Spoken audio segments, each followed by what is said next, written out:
BJP के लिए तो मेरी सलाह है कि अगर वो वास्तव में और आगे व्यवस्थित तरीके से बढ़ना चाह रही है तो मोदी जी को चाहिए, उन्होंने बहुत अच्छे कार्य किए हैं, इस कार्यकाल में कुछ और अच्छे कार्य कर डाले। दर्जनों कार्य हैं जो मेरे द्वारा पहले ही बताए गए हैं, और अगले राष्ट्रपति चुनाव आने के साथ ही अगला राष्ट्रपति चुनाव लड़ करके 5 साल राष्ट्रपति बन करके देश की सेवाएं करें और देश का मार्गदर्शन करें,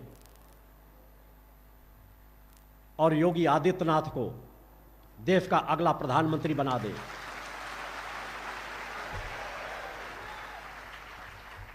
इसके अलावा कोई विकल्प नहीं है।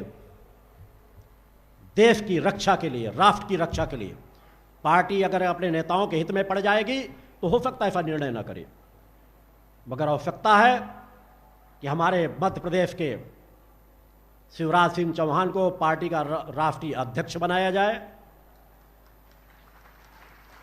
प्रधानमंत्री अच्छे से कार्य करते रहे। दिन रात उन्होंने कहा था कि मैं कई गुना कार्य करूंगा, करना भी चाहिए, क्योंकि कई साल आपने काफ़ी कुछ बेकार निकाल दिए जो कर सकते थे। आज उनका परिणाम आपको भोगना पड़ रहा है। आपने कुछ रास्ता लकीर से थोड़ा अलग चलना प्रारंभ कर दिए थे, आपको फिर लकीर में आके खड़े होना पड़ा, सनातन की लकीर में आकर के। आप पे भी बोलना पड़ रहा है, अन्य को भी बोलना पड़ रहा है, हमारे आरएसएस प्रमुख मोहन भागवत जी को भी बोलना पड़ रहा है, जो किसी समय वो भी थोड़ा दूसरे रास्ते में चले गए थे। सद्भावना से मानने वाला इस्लाम समाज नहीं है।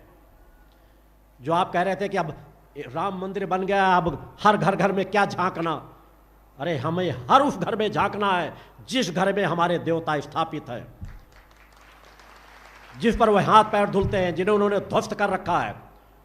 और अच्छा इस्लाम धर्म को मानने वाला हमारा साथ देगा, क्योंकि वो जानते हैं किसी ऐसी जगह की नमाज खुदा कबूल करता ही नहीं जहां पर किसी की धार्मिक स्थान को तोड़ करके मस्जिद बनाई गई हो। तो ये तो अधर्म कर रहे हैं। ऐसी अधर्म का परिणाम है कि आज इस्लाम धर्म के देशों पे तबाही मची हुई है, भुखमरी के शिकार होते चले जा रहे हैं, देश के देश ध्वस्त होते चले जा रहे हैं। कुछ लोगों को इजराइल मजा चखा रहा है। अभी इस्लाम धर्म को बहुत खात्मा होना है। भ्रम में न रहे। अभी जो जाकिर नाइक ने बयान दिया कि एक दिन पूरा विश्व इस्लाममय हो जाएगा, अरे कायर नपुंसक जाकिर नाइक, भगोड़े, तेरे पास तो इतनी औकात नहीं, तेरी खुदा इतनी भी मदद नहीं कर रहा कि तो सम्मान से आकर एक बार भारत में प्रवेश कर जा। हिम्मत है तो आकर के देख ले कि तेरा क्या हाल होगा। एक प्रजाति तैयार कर दिया मुल्ला मौलवियों ने कि यहां हिंसा करो, कत्लेआम करो, खुदा तुम्हें 72 हूरे लेकर वहां स्वागत करेगा। तुम्हारा खुदा क्या यही करने के लिए बैठा है?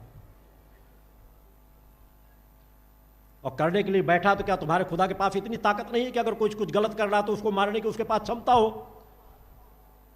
हमारे तो सभी देवी देवताओं के पास सामर्थ्य है कि हम किसी न किसी को सामर्थ्य दे देती हैं अगर गलत करते हैं। मगर हमारे धर्म में तो कहीं नहीं कहा गया है कि जो हमारे धर्म को न माने उसको काफिर है, उसकी हत्या कर दो। मैं नहीं मानता कि कोई भी खुदा ऐसा हो सकता है जो किसी की कत्ल करने की बात कहे।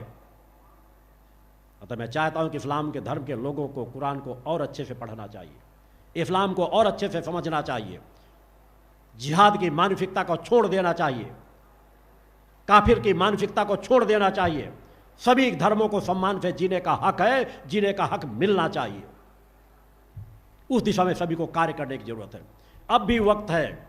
जैसे इस्लाम धर्म के लोग अब भी नहीं सचेत हुए, मुखर होकर के आवाज नहीं उठाए, तो हिंदुओं के उनके बीच की खाई बढ़ती चली जाएगी, तो हिंदुओं के उनके बीच की खाई बढ़ती चली जाएगी और वो अपने स्वयं के अस्तित्व नहीं हुआ।